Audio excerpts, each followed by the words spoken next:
Hello guys and welcome back to another UCL fantasy video.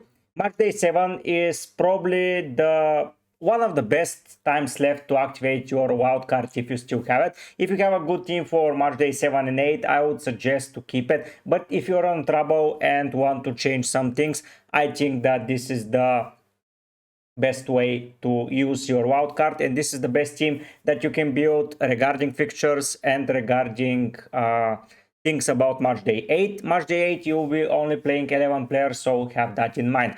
Before we jump into the Matchday 7 wildcard, I want to show you the fixture analysis that I've been preparing. So basically we'll go through the fixtures and see which teams have it easier than the others. If you want to support me and to help me reach that 2.5k as subscriber as goal, let's go and see the fixtures. We're going to analyze them. We'll put some teams to avoid and some teams to target. At the end of the day, I think that you have a lot of fun watching that video. Without further ado, let's jump into the fixtures. Here the last two fixtures in front of you. So we're going to go basically team through team, and we're going to mention if it's interesting to invest in that team offensively, defensively, both ways, or just avoid. So AC Milan faces Girona and Dinamo Zagreb. I think that AC Milan will have good potential with the new manager, and I think going offensively and defensively for their players will benefit us a lot. Arsenal, Dinamo, and Girona. So Girona are facing Milan and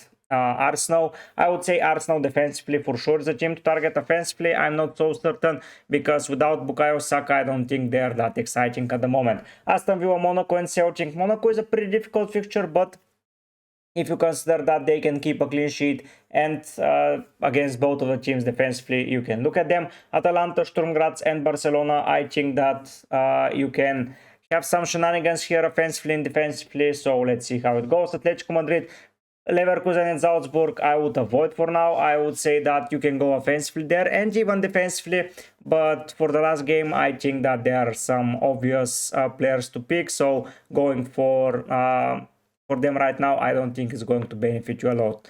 Barcelona, Benfica, and Atalanta, I think you can always go with the Barcelona offense if you like. Bayer Leverkusen, Atletico, and Sparta Praha, I think that you can go offensively and defensively here. Bayern Munich, Feyenoord, and Slovan Bratislava, again offensively and defensively. Benfica, Barcelona, and Juventus, I would avoid. Bologna, Dortmund, and Sporting, I would avoid. Next up is where is Borussia? Did I miss it?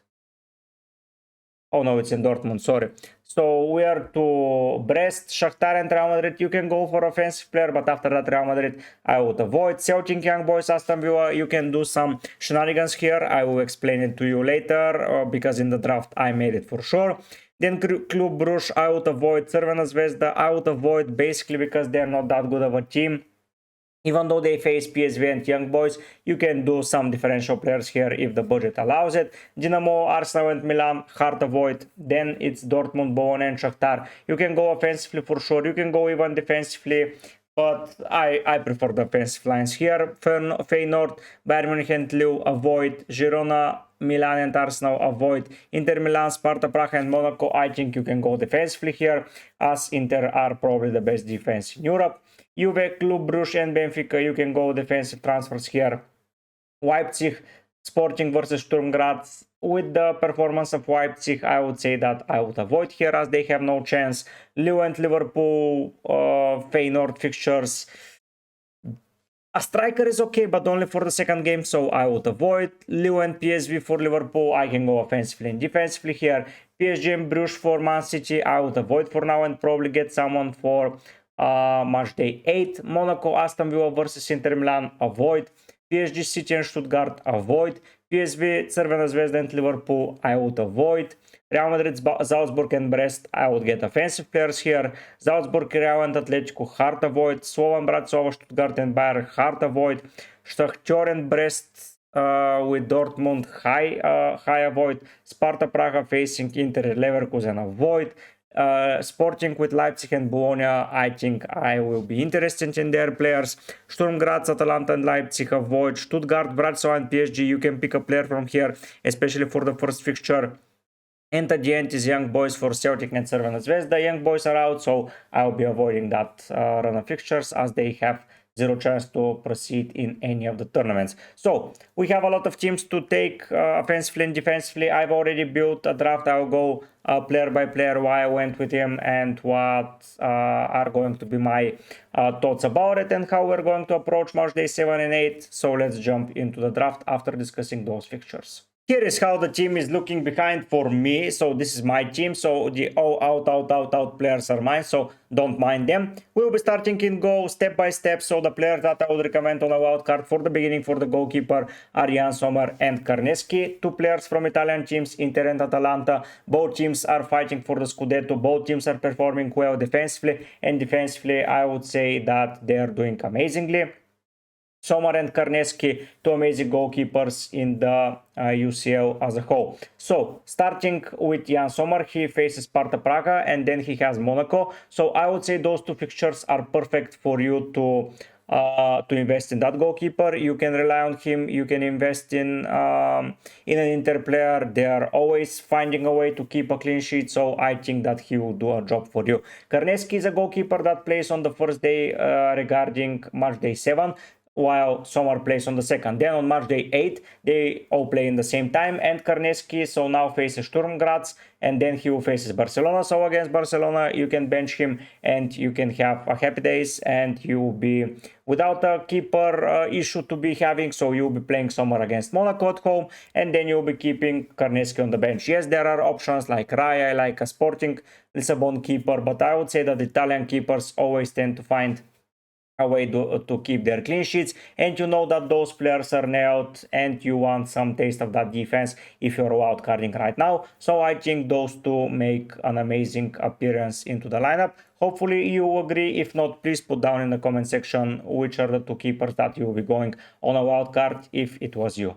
Here is the defensive line that I will be going for. So you see some players here that have already been in my team, like Trusty Van Dijk and Kim. Basically, I activated my wildcard before match day 6, so I would say that my team is occasionally set up for the upcoming fixtures, and I wouldn't change a lot if I had the opportunity. So we're starting with Trusty. I know that he's a cheap defender, and probably he's not expected to return a lot of points, but he's an ideal player to own for match day 8 as well. So now in match day 7 he has a home fixture against Young Boys, a team that is not fighting for anything, and after that Trusty will face Aston Villa on match day 8. That would mean that this is their basically last opportunity to gain the 3 points and to proceed forward. That would mean that they will be with the best lineup and they will be fighting for a clean sheet and for some goals to score. So Trusty is cheap, Trusty is reliable, Trusty has a good home fixture in match day 7, and he can be used as a bench fodder in match day 8, so he fits all the criteria, so Trusty will be added into the squad. Van Dijk is kept from Liverpool's defense because I think if Liverpool beat Lille and then proceed to match day 8, they may rotate Trent as he will need some time off, but Van Dijk is not rotatable in those fixtures, and I think Virgil with the take-ons and with the balls recoveries, he will be getting more and more points apart from the clean sheets. He's always a threat from set piece, even though they're not scoring that many goals, but against Lille I would not bet against it. And Kim is another defender that I can opt for on both days. Feyenoord and an easy opponent in match day 8 wrap up the fixture runs for Bayern Munich. I prefer him over Upamecano and any other Bayern Munich defender. He's solid, he's a threat from set piece, so I would say that going for him is the best decision from the Bayern Munich defense. Now we went up and beyond for Gabriel here because he has two fixtures as Arsenal defender, and Arsenal, even though they lost Saka, I think that they are one of the best defenses in the world, and picking a player from their team in defense right now, it's a pretty good thing to have. Gabriel is the best defender that you can opt for. He's reliable, threat on set pieces, and he makes a lot of tackles and challenges, so you should expect a lot of points. The final defender here is a little bit questionable. It could have been Grimaldo, it could have been Theo Hernandez, it could have been a Borussia Dortmund defender, but I went with Theo because first of all, he has two good fixtures. Secondly, he may be on penalties. We don't know with the new manager, we haven't seen yet, but while I have not, he's the captain, so he might take them. And if he's on penalties, his appeal just skyrockets a lot, because those 6 points, if they receive a penalty, is going to be massive. Of course, they're not a team that keeps a lot of clean sheets at the moment, so you may suggest going for someone like Grimaldo, who has a bad fixture now, but in Matchday 8 will be crucial to have.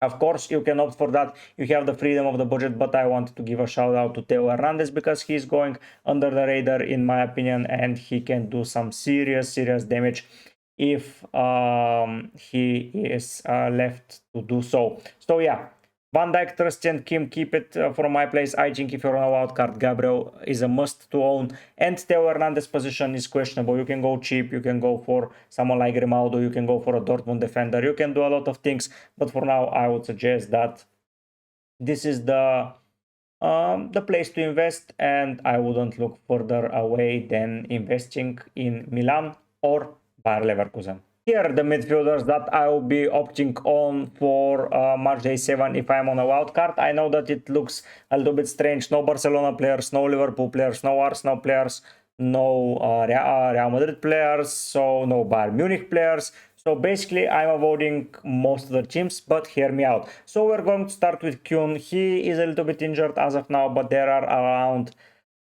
10 days before the next fixture, so I think Kuhn will be okay, and he fits the criteria just like Trust fits the criteria. You can play him against Young Boys, and then you can bench him against Aston Villa, and he would not cost you a lot of money for that 4.5. So I would say this is the decision that I will be opting for. One of the players that I had in my team is Bukayo Saka, who is injured, so he's obviously leaving the side. Another player that I had was Reinders, and I'm replacing Reinders with Pulisic.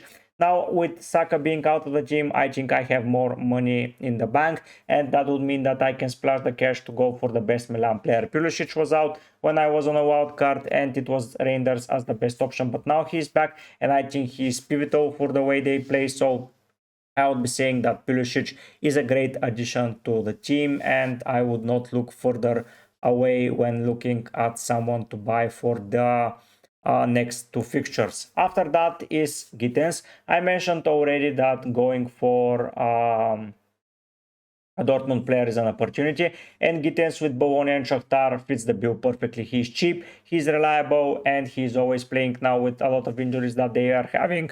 Lukman is set to leave, not Lukman, Malan is set to leave, sorry, and Adeyemi is not back fit, so I think Gittens is in a prime position to keep starting, and his fixtures are going well. For Envert, Atletico Madrid, but in the last game I think he is going to be decisive, so I will be opting for him right now. There will be players that I am willing to buy or sell for the upcoming fixtures, such as Lukman, which we're going to get to him in a second, but Wirtz for sure is one of the most exciting talents in the world of football. He's into my team consideration to pick for Matchday 7 because I'm looking for a Saka replacement for sure. But with the money that I'm having, I will be looking at someone to buy. But yeah, that's a completely different topic. But for sure, Wirtz is an option that I would be looking very likely to invest. A good fixture in Matchday 8 and not so bad of a fixture in Matchday 7, considering that Wirtz is amazing. Lukman is an interesting pick here. He is facing Stuttgart, if I'm not mistaken, and he is then having a home fixture against them and then away to Barcelona, which is a little bit worrying. And yeah, I don't think that Sturm Graz, sorry, it's not Stuttgart, it's Sturm Graz, but yeah, against Barcelona is going to be worrying, but then I'll be having a player to sell. It's only a week away, so bar any injuries, I'll be looking to offload some players, and I can even bench him. He might be on penalties, he's on fire, he played amazingly against Real Madrid, so I would say that Lukman is an amazing opportunity here to invest into. So I could have went with Salah, of course. Salah is a prime pick here. I would say that going without him feels like a little bit of a mistake, so I might consider him for this wildcard team, probably instead of Gittens, but you need a lot of money to move from Gittens to Salah. Bellingham is another option, so I would consider him as well. He's doing amazingly for Real Madrid currently, so he is an opportunity for sure. There is Musiala from Bayern Munich as well, an option, so I'll be probably looking for a way to fit him. If I were on a wildcard, I don't know where exactly, because I enjoy too much the other players. from Arsenal, from Inter. Barcelona players, Arsenal, Inter, no go. Barcelona players are an interesting option. Rafi is always a good shout out because he tends to perform really well in any kind of fixture.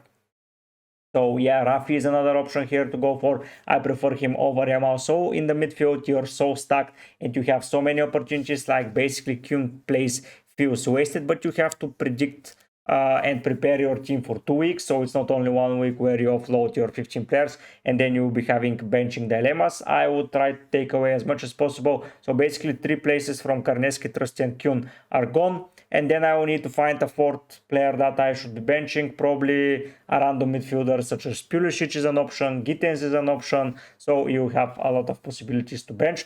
But yeah, going expensive might look like the best option, but it's not always is. So let's go and see how the forward lineup is looking, because we have 33 million left to spend, and spoiler alert, is going to be spicy up front.